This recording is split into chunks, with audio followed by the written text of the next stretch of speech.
episode 21 of Anime and Us. I'm TJ. And I'm Shawn. And this is the review show that reviews anime from A to Z. Sort of. Alright guys, so last episode we spun the wheel for Category S, and we got the greatest anime of all time, Steins Gate. So, something odd about Steins Gate is that typically when animes are made, they're mangas and they're anime. About 1 or 2% of animes are animes before mangas. And, none of them are video games, then mangas, then animes. Steins Gate is one of the only ones ever to do that. I will point out, Little Busters was. Little Busters was, but there's just so few. No, it's odd that we picked, the 2 out of, hundreds. Yeah, I know, but we actually did one before this one, so. Yes, it was a visual novel game for the Xbox 360, which eventually became a manga, and was made into an anime in 2011. I didn't realize it was that long ago. Yeah, it's actually decently old, but the animation's pretty good. It doesn't look old. No, I thought it was actually newer. Well, before we move on, just to continue a little bit with the wiki and the backstory, something that's interesting for me is because I've never played the first game. I've only played the sequel. They're remaking the first game for anyone that might be listening for the PS4 and the Nintendo Switch. And what's interesting about it is that they're not really changing the game so much as they're adding in cutscenes from the anime. So we can play it on new systems, because, I don't have a 360 anymore, so I can't play it there, which is the only thing you can play it on, by the way. And so I'll be able to play it on my newer system, and, it'll be prettier, because it's got the cutscenes. Okay, I didn't realize you never got into it from the game, but didn't watch the first part of it. No, I watched the anime, but I never had the opportunity to play the game, because by the time I watched the anime, which is probably 3 years ago, I didn't have a 360 anymore. Well, I thought you started with the game. I wish I had. I really wish I had, but no. Okay, I got you. Alright, so let's dig in. So, alright, before I go into my rants, what's the premise? So the premise is, it's a group of friends that have a quote-unquote laboratory, which is really just a hangout spot. Essentially. The main character, Okabe, is, what's his... Rintaro, or... That's his name, but they call him, Oin Kiyoma is what he goes by sometimes. This is your favorite anime and you don't remember their names? I just said it. I remembered it. He's sort of like a scientist. He's he's going into college for the STEM fields, so he sort of is a scientist. So the premise is, they hang out and blah, blah, blah and all that, and it deals with time travel. They have a pseudo time travel machine that lets them send emails in the past through text messages. And they end up, throughout the series, altering it to send their consciousness back in time. Yeah. What it was interesting about this one that was different from other time travel stories that I found, it was kind of like the process you would go and create in the time machine. Because they do 3 different types of time travel, and each one's more advanced and more thing like that. Yes. So it's almost like they were actually developing time travel as they go through the series. Yeah, there's a progression to it, which is nice. Which was neat in and of itself. Usually it's like, boom, we got a time travel machine. Or someone created a time travel machine. They created the machine, and that was the only thing. Mm. They didn't start with one theory and go, but they're scientists. And they even give a little bit of the science behind some of the theories, which is interesting. Whether or not you believe in time travel the certain theories of the time travel that they're using is still interesting. I didn't have the problem with the theories. I just think their explanations are a little broken. Well, I mean, they kind of have to be, considering if time travel is possible, we don't know how to do it. Well, no, I got you. And there's a major problem with the time travel aspect in the end that I have a problem with. But first, when we did Blue Gender, I went into my biases about hating Big Macs and Big Monsters for anime. Now, in overall storytelling, my biggest bias is against time travel. I think time travel is stupid. I'm going to tend to agree with you on this. It's redundant, and almost all time travel series are just, at the end, you snap your fingers and nothing ever happened. Well, that's which bothers me as far as storytelling goes. Exactly. Or they get stranded in a dark future or something, and nothing, and that's the only 2 outcomes. It's like the trope where everything is a dream, essentially. Oh God, I hate those. I really do. You pretty much wasted your time. So typically, I really hate it. The perfect example of this is, did you ever play a video game called Life is Strange? Yeah, I didn't finish it though. All right. Well, that's based on time travel. Okay. She controls time. Yeah. She can sort of rewind it, right? Right, and as the game progresses and goes through, it gets worse. Things get worse and worse and worse and worse, and she realizes that storm's coming. I think that's what it was. Yeah, right? The storm essentially is going to destroy the town and stuff like that. And in order to stop it, she realizes she's got to go back and undo the first thing that she stopped, which was her best. Spoilers, by the way. her best friend's murder. So essentially, and she goes back in time and stops it. So essentially, the only thing you need to watch is the first 20 minutes, and then the ending. The rest of it never happened. So typically, yeah, that is how most of them are. And this isn't necessarily not that, but what I love about this is the journey. Well, it's so good. Here's the thing. This one, technically, the only things that happen is the first episode and like the last 3. Yeah. So you could technically cut out the whole center, but you'll lose a lot of character development in the process. It's just, that's what I love so much about this anime, is the character development and the dialogue. It's just, for me, it's so good. I have a problem with the story overall, but the characters are really, really well done. Mm-hmm. And the best part of this show is the main character's relationships with his friends, especially with his best friend and the love interest. Yes. So, which I Christina. found... Yeah, which is not her name. But... which, by the way, did you pick up in the first season why he called her Christina? No. I didn't pick it up either. But I started watching the second season. Small spoilers. I will be giving some of the second season stuff out throughout the podcast. He calls her Christina because he couldn't pronounce her name. So he just made up a name on the spot. He didn't want to sound stupid in front of her. Because she's a genius. His love interest is a bona fide genius. Well, he's technically kind of a genius. He's very smart, too. Not as on her level. Yeah, nowhere near on her level. She's like, she's pretty much changes the world. She creates the time machine. Yeah. So he didn't want to look stupid to someone who he's not only attracted to, but, is significantly smarter than him. So, I lost my train of thought. Sorry. So, I'm trying to remember you were saying, what was really interesting is his involvement with his friends. Yeah, his relationships, like the relationship with his best friend, who's a girl. For some reason, they're Mayuri. They're kind of similar. They're kind of similar in age. Mayuri. Yeah, Mayuri. She's probably a year or two younger than him. But not by she much. looks a lot younger than him. She does look a lot younger, which is strange, but that's anime. I think it's because he's depicted as very tall and she's depicted as very short.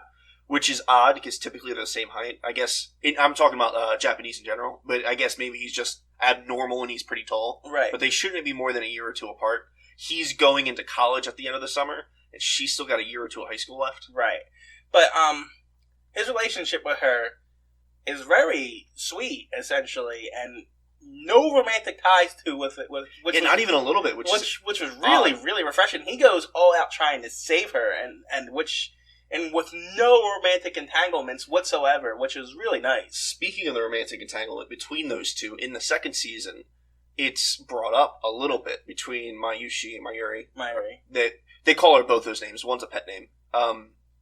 Between her and some of her friends, when Okabe isn't around, they ask her, like, oh, you guys are going on, a trip together. What's going on? You guys dating or whatever? Pretty much is what they're asking her. And she's like, no, he's just a friend. So I found it interesting that this show is a romance disguised as a time travel. A lot of the, in any good story, there's a romance. Well, no, I got you. But it does seem like the romance is definitely predominant, especially towards the end. Right. But until towards the end, it's almost not there. But the funny thing is about this one is the romance is what kind of holds this one together for me. Yeah, if it wasn't for the romance, it would probably fall apart a bit. Because the first 11 episodes of the show... Straight character building. And it's weird. Not all of it makes sense. You cannot follow anything that's going on. I literally could not tell what was going to happen. It's definitely odd. In the first 11 episodes, which is a problem in itself. But then, when the 12th episode hit, it gets rid of all those problems and develops a new kind of problem, because then it becomes predictable. It's a little bit predictable, because you see what's happening. And at the 12th episode, Mayuri starts to die over and over again. Doesn't matter how many times he sends his consciousness in the past. She always dies. So he's trying to fix it, but fate is keeping it from happening. So it is definitely predictable, because you know it's going to happen for the next few episodes. He's got to figure out how to fix this. Well, it's funny, because the first episode, the love interest is actually murdered. The very first episode, yeah. So... and that starts the whole time travel thing. He inadvertently sends an email in the past, which keeps her alive. Right, which jumps them to another world line or something. Yeah, if you change the past in almost any way, not in any way, but in almost any significant way, you switch realities into a different reality. Yeah, it's and what's interesting though is if you change it back, so if you unalter the past that you changed, you switch back to the other reality. Yeah, it's very strange design. Yeah, it's definitely odd. It makes for a good TV show. It definitely doesn't hold up completely under scrutiny. No. But it makes good for a TV show. Time travel in general doesn't do it. Yeah. But, yeah, so it gets predictable towards the end. Towards the latter half the second half of the show. Which was okay. And then it kind of goes and does a 180 on you again in the last couple episodes. And it's like, the show doesn't know... I'm not going to say it doesn't know what it wants to be, but it does 3 different kinds of stories, almost, essentially, throughout the whole thing, which was very, very strange and hard to follow sometimes. What are the 3 different kinds for the audience? Well, the first one is just complete and utter character building, and you have unpredictable and stuff like that. And then the second half is a very straightforward time travel story. Yes. Right, so it's kind of like... he's trying to stop this over and over again, and then... Yeah, it's really all it focused on in that point. Right. Although it did, towards the end of that second part, focus on his mental health and how he was breaking down. Well, and then the third... That was interesting. And then the third part of it, the very end, is like... Do you ever read the books The Time Machine? Whatever it's called, I forget what it's called.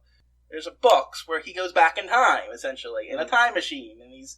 going to the past and trying to change things and stuff. So it's like 3 different kinds of time travel stories, essentially. Yeah. Which was very interesting. Yeah, for sure.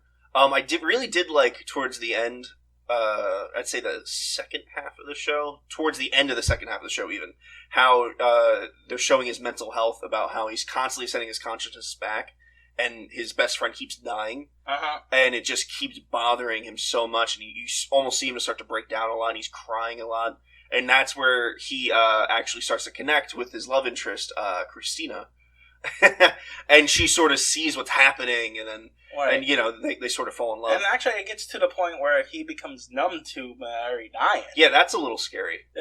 So he's just like, now he's just trying to figure out the puzzle. He's like, I don't care how many times I see her die, I just gotta fix it. Yeah, I just gotta figure it out at this point, which was pretty neat. And then, of course, he's... Now, as far as his mental health goes, in the second season, that's a huge factor. He's on medication and seeing a psychiatrist. He's got problems. The tonal shift in the show is completely different. In the first season, which is what we watched, it's very comedic and slice of life, and it's not too intense until towards the end. In the second season, it's 100% intense the entire time. He's depressed. His mind is breaking the entire time. It's interesting. I don't know if I would like it as much because there's still the friendship and stuff's going on, but it's very different. See, I held off on telling you my opinion on this show, but I ended up actually liking it because it has... I was hoping you would. Even if it's not your favorite, which for me it is. Even if it's not your favorite, I just wanted you to like it. It's not my favorite. I have problems with it. But there is a charm to the show that you like every single character. I don't like the fact that... I don't like Moeka. Shining Finger, the girl with the purple phone. I fucking hate her. She's a cunt. She's just as screwed up as the rest of them. She's got some mental issues for sure, and you feel bad for her because of that, but fuck her. And even the she kills Mayuri. Fuck her. And even in the it's like Sephiroth. Fuck Sephiroth. He kills Aerith. Fuck him. I don't give a shit about his problems.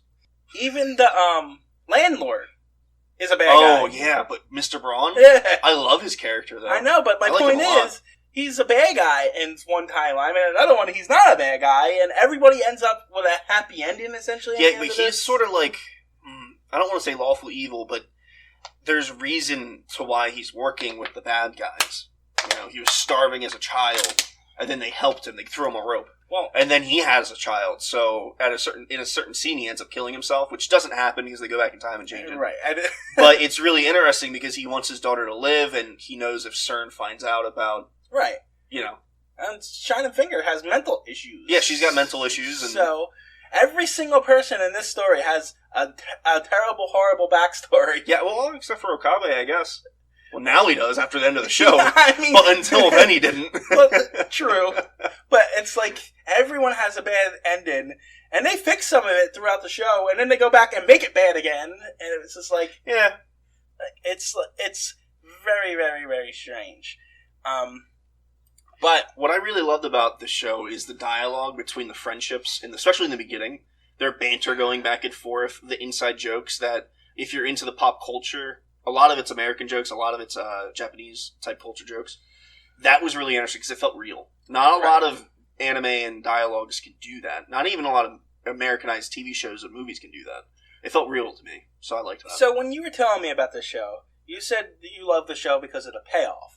What was this payoff that you were talking about? I didn't see a payoff. The payoff for me was you learn the characters and everything, and you get to love them, and then in the 12th episode, bang! Oh, death. Okay. That's the... You know what I mean? I don't even know if that was a payoff or not, but it was such a tonal shift in the show, and it's like, oh, wait a second, this isn't the show I thought it was. Right, I got you. So, there's a couple things I want to get into here. First, I wanted to mention when she dies, the love interest, Christina dies in the beginning, and then second episode, he comes back. He starts calling her Zombie, which I found hilarious. He says that's his nickname for a little Zombie while. And Christina. Yeah, he keeps calling her Zombie, which which was pretty funny throughout the whole show, because he thinks she has no idea why he calls her Zombie. That's not even answered in the second season. He only answered the Christina part. Yeah. Well, we know why he calls her Zombie. Yeah, no, but he never says that. Right. He never says why. He never explains why she's a zombie, which was pretty fun. So, one of my major issues with this show is in the last 2 episodes when he's going back in time to fix things. Mm-hmm. So, he goes back in time because he fixes everything because essentially he sends emails back in the past. He has to fix each one. And it destroys the past, and he fixed that. Everything goes back to normal, which brings back his best friend's daughter from the future was a big... You're going to have to explain that. Yeah, that was... I mean, when he went back in time... What do you mean? You have to explain the character. Suzuha? Yeah, you explain her. So his best friend, Taru, call him Beryl, call him whatever you want. He creates the time machine pretty much. And in the future, post-apocalyptic world, everyone's battling for time machines and all that. By the way, yeah. And the first, before we get to the last 3 episodes, the future is being taken over by CERN, which is a real world it's taken over by company. By CERN, company, evil which is hilarious, by the way. Which is funny. But when they fix the time machine, the world's still shit because World War III happens instead. Yeah. So either way, the world sucks. So they don't fix it completely. If they fix it completely, it's fine. Well, they did fix it completely when they save her. In the first season. In the first season, they fix it completely if you follow the entire first season. Anyway, real quick before we continue, if you go to CERN in real life and go through their underground tunnels, like their if they're flooded, their water tunnels and stuff, to evacuate the place. Anyway, you'll see all kinds of graffiti for Steins Gate all over the place. Oh yeah, people break in and spray paint it, which is hilarious. Anyway, so the character Suzuha, she is Taru's son or daughter, and she's from the future. She gets sent back in time. Okabe, who's a resistance fighter, the main character. Mm-hmm. They send her back in time to sort of change the past. Because CERN's in control of everything, and pretty much everyone's dead. The entire world's a war zone. And that's it, really. And she gets sent back, and then she's got a whole story arc where she fails to complete her mission. But they fixed that, and it never happened. Fixed. But anyway, when they fix the timeline, she comes back in time again, because now instead of... They felt like they fixed it. Right. Well, no, they got it to the original timeline where... Yeah, you're right. They did get it to the original timeline. And then... She came back in a different time machine that looked older. Right, so CERN... isn't the evil corporation in the future. Instead, World War III happens. So she's coming back to stop that. Yeah, World War III happens because it's like a nuclear arms race, but for time machines. Right. So she comes back to say, you have to save the love interest, Christina. So he was like... You see, it's not actually that he had to save her. What had to happen was her paper that she wrote, her thesis, her father took. And was captured by the Russians. All he technically had to do was burn that. He wanted to save her because of course he wanted to save her. He loved her. Right. So here's the most interesting part of the show. Yeah, actually, by the way, before you get to that, it would be safer to have her dead because then there's no possibility of her bringing up time travel again. She's the one who invents it. Right. Anyway, I got you. But the most interesting part of the show is the point where he realizes he's got to either choose Mayuri or Christina. And if they would have just stuck with that would have made the show, that choice. I think that probably would have made that choice more impactful. Yeah, because it's a legitimate choice. How could you make that choice? Yes. It's an impossible choice. One versus the other. Someone I love versus someone I love. Right. It's an impossible choice, and that would have made this way, way, way more impactful. But I understand from the storytelling point, you can't really tell that because how do you choose? They do, though. They do. I agree. So they don't in the first season. If you watch the entire first season and you leave it at that, he doesn't need to make the choice because they both end up living. But because the only reason they even do that in the second season is because they kind of told the whole story. They told the entire story, and everything's fine at the end. But then there's no more you can actually do. So the second season, from what you're telling me, is they follow the other timeline where he didn't, which is not really. It would have been more impactful if it was just one season. And this chose for sure. The second season is a timeline they made up for the second season. You know, I got you, but it just seems like. It would have been much more strong. I agree. Stronger. It would have been more impactful and closed, more concise. So, but I like the second season so far. It's really good. I'm loving it. So I have a question about anime in general. In episode 24, the one before the last episode, that's where he saves Christina, right? Because in 23, he fails. Yeah, and at the end, I got to get back to that. But let me just get this question out of the way. In 24, he saves Christina. Happy ending. They walk by each other in Japan. Show ends. That could have been a perfectly good ending. Why is there an extra episode always added on to these animes? Just closure. It would have been a decent ending from a storytelling. Or no, don't get me wrong. I'm going to get into the real. But people ending. really like completed endings where like, oh, okay, like they did talk. There is something happening. Right, but it just seems like that was 24 was supposed to be the end of the series, and then there's just added episode tacked on. They did it. It's a little bit of fluff. That I actually believe. I'm not 100% sure. I believe 25 is an OVA. I thought it was a movie. And I told you that before that there was a movie. I thought that was a movie. It's not. It's episode 25 where they go to America and they goes to see Christina. And it's there's really nothing in there except for closure. Because what was the other show that did it? It was the one we hated. Which one?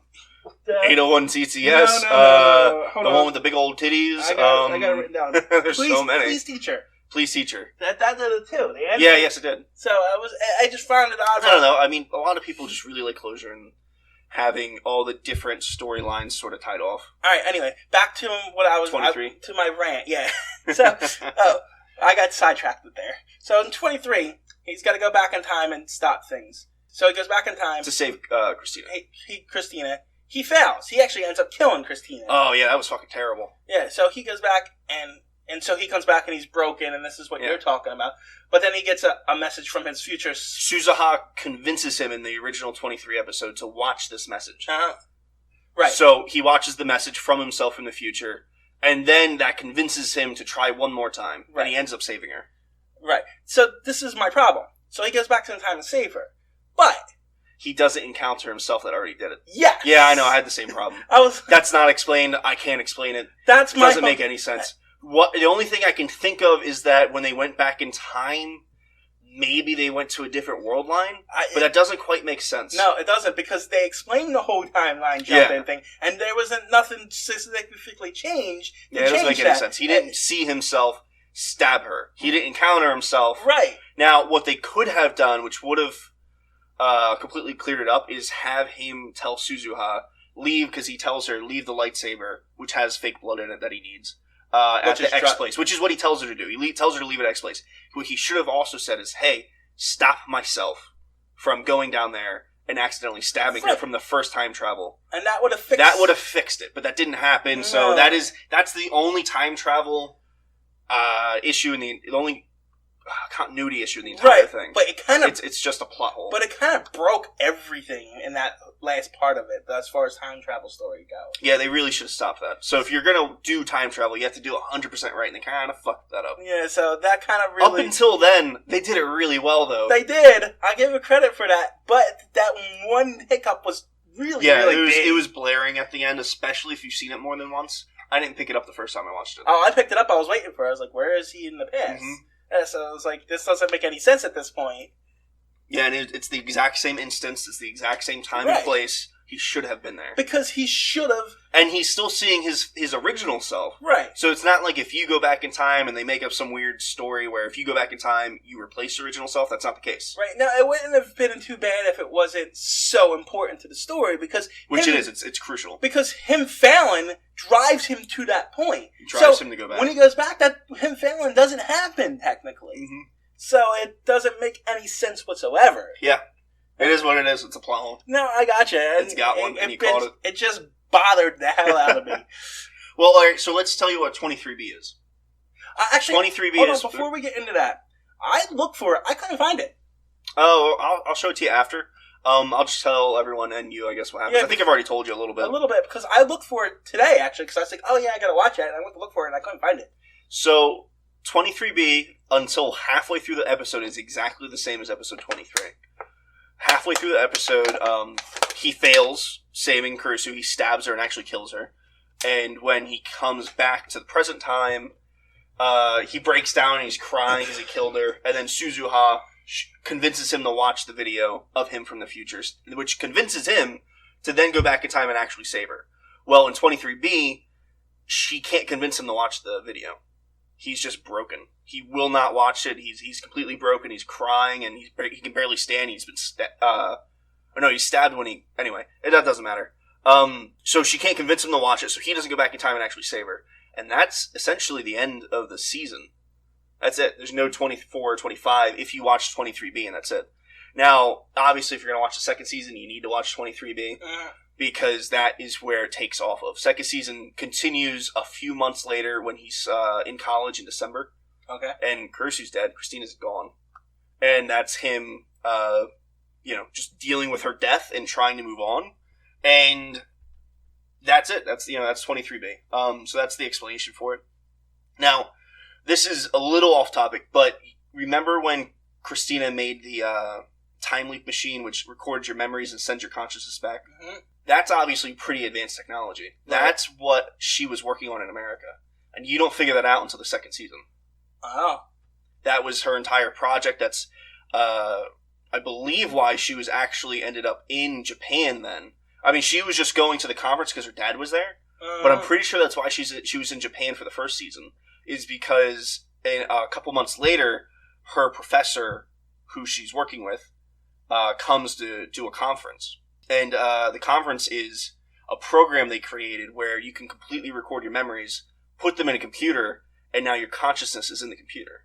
So her manifesto was what she was given to her dad in the last episode. That was her theories on time travel? That was her theories on time travel, but I believe the only reason why she was there was for what she was already working on, the consciousness thing. Right. And her dad was there.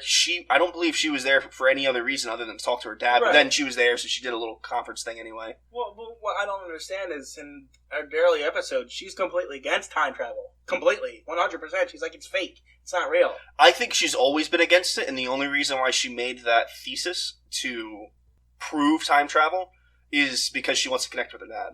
I think it's the only reason why she made it. She's got some serious daddy issues, which you find out in the show. Oh, yeah. Like I said, everyone's got a terrible backstory. Every single one. Yeah.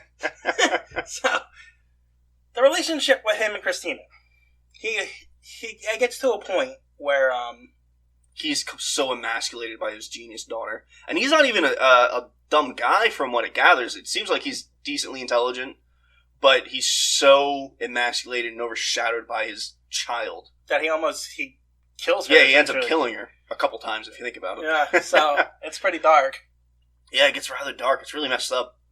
Right. And she just wants to, have him love her, so she makes this thesis on how to do time travel, and she says, hey, we can co-author it. And he's like, no, it's mine. And he smacks her, and he's like, I'll publish it. And she's like, what? You're stealing. And then he kills her. I've been watching a lot of anime, and there seems to be a lot of uncomfortable hating of women. Well, I mean, that's just culture over there. I got you. They technically have the same rights as men, but it's not really socially like that yet. Like, I've been continuing watching One Piece, and I just got to the point where Robin's being taken to Ennis Lobby, and that really Weasley guy who's too weak, the head of the CP9 guy, And he's, like, beating the shit out of her. And it gets really uncomfortable at certain points. This is a rant. But it's just, like, I noticed... I mean, it's getting better over there. It's so much better than it was 20, 30, 40 years ago. But, you know, they still got a while ways to go. I mean, they're, like, kicking them and beating them and stuff like that. I just wanted to point that out. So, I guess I'll get into my favorite part of this show, which is technically the romance. Yeah, definitely my favorite part. Too. But, more importantly... At halfway through almost towards the end of My Ori Dying, there's a scene where he confesses his love to her. Mm-hmm. And he asks her, "How do you feel about me?" And she said, and she ends up saying, "Close your eyes," and they kiss. Well, at the end of 24, it kind of ends, and then there's that weird 25th episode. But the 25th episode, it gets to the point she doesn't remember anything because he fixed everything, saved her. Well, yes. So, but then with World Lines coming back together, they still sort of remember some things. Right, but not She always. was having dreams of past memories, and she didn't know what to believe. Right. But so he at the very end of the last episode, he says to her, he confesses his love and asks her how she feel. And I like her reaction to it. She's like, "That's not fair to ask me." It's a really... Yeah, in her lifetime, they sort of barely know each other. Yeah, so it wasn't fair. She's got all these confused questions and answers. Confused feelings. And stuff like that. How do you really trust your feelings and that when was you barely a know very someone? very good. That was a very well-written answer and really made me appreciate the writer behind this, actually. Because he's a very, very good writer as far as that stuff goes. I think so, yeah. But, so, he asks her again. He's like, "I love you. How do you feel about me?" And then I was like, cut. In my head, cut. That's where you cut. And they cut. It goes to black, and she says, "Close your eyes." They don't show the kiss. They don't show anything. It was like a perfect round ending for that whole relationship, for the whole show. So the ending was kind of perfect. Mm-hmm. So that's what really made me like the show. It's not my favorite show like yours, but there's good reasons to really like it. But there's an appreciation towards how good the writing is, and just how much that relationship really meant that you could just cut there. You don't need to over-explain it like One Piece did. And it's just a lot of shows do that. So just a simple cut, close your eyes. You don't need to show the kiss. End credits, done.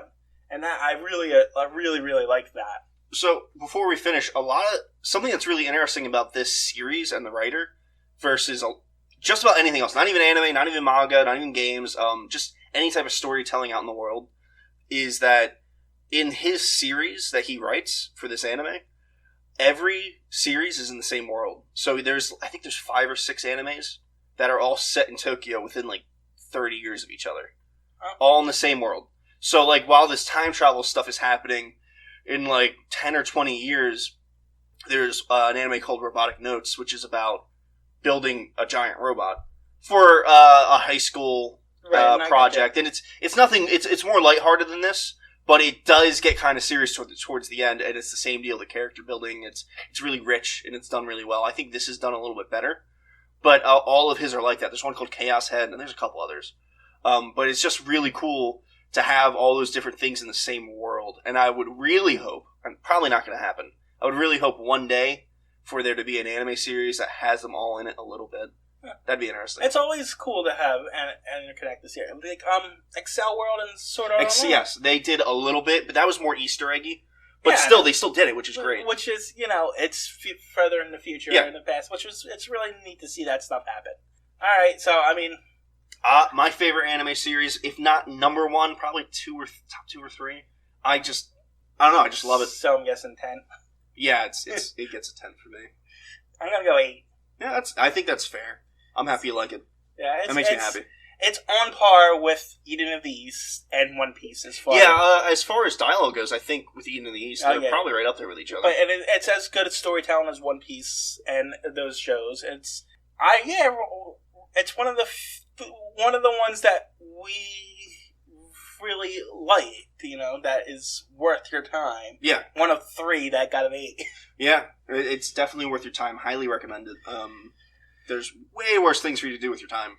It's only 25 episodes, so it's not like you have to invest 800 episodes like you did in One Piece. Yeah. Yeah. So. All right. Let's spin the wheel and see what we got. T. T. Well, the last two were pretty good. So we're we're down for something bad. Let's see what we get. Yeah. Let's click it. Oh man, maybe Tokyo Ghoul or something.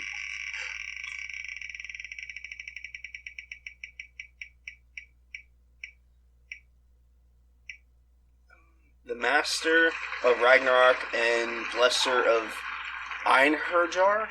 I don't think I pronounced that properly. No, because it looks like it's based on Norse mythology. Yes, it does, for sure. It definitely looks so we'll let you know what it is when we find out. Yeah, next episode. I'm not going to say it again because I can't pronounce it. Next episode, we'll be reviewing Ragnarok. Yeah. That's what we're going to call it. Okay. All right, guys. See ya. All right, guys. So we realized that the Master of Ragnarok one we got is only 2 episodes in. Yeah, it's in progress. So that would be pretty terrible to try to review. So it literally just came out in like 2018. So here's what we're gonna do. Whenever it finishes, we'll do it. That sounds good. But it'd probably be 2-3 months. Yeah, whenever that is. Well, we are gonna respin for T and do a different one. So. Yeah, there's just no way. It's 2 episodes. You can't give a healthy review on something in 2 episodes. That wouldn't be fair to the show. Give me 7, Well, we did 6 on 801 TTS Rats. Yeah, well, that was also the full series. But if you give me 7 episodes of a series of 25... Actually, 801 was probably 8, so now that I think about it. Anyway, let's spin. Let's see if we get something that's different. Not in C. Yeah. Future Diary, come on.